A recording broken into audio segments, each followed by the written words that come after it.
Pancasila tidak hadir begitu saja, melainkan melalui perjalanan sejarah yang panjang, sejak sidang PPUPKI, Piagam Jakarta hingga pengesahan dalam Undang-Undang Dasar 1945.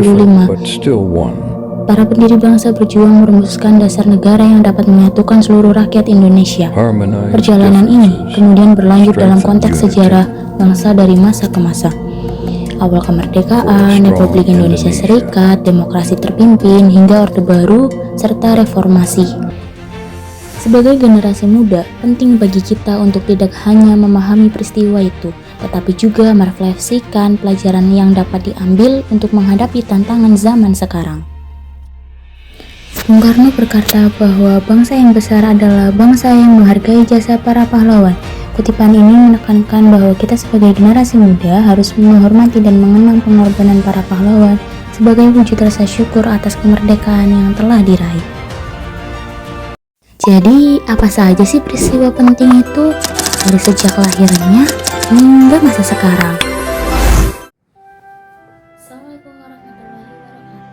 Teman-teman semuanya, perkenalkan nama saya Trinity dengan NIM 857642026 dari Fakultas Keguruan Ilmu Pendidikan Prodi Pendidikan Guru Sekolah Dasar dari Universitas Terbuka UPJJ Purwokerto. Proses lahirnya Pancasila berawal dari sidang PPUPKI yang berlangsung pada 29 Mei sampai 1 Juni 1945.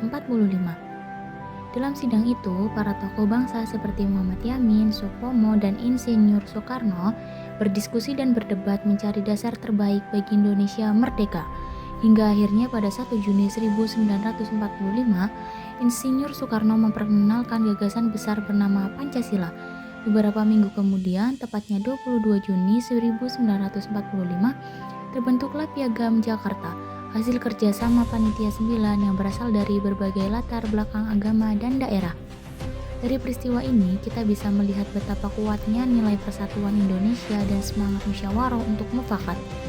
Mereka tidak memaksakan kehendak, tetapi memilih berdialog demi satu tujuan, Indonesia yang merdeka dan bersatu. Refleksi pribadi saya, dari sejarah lahirnya Pancasila, saya belajar bahwa perbedaan bukan penghalang untuk bersatu.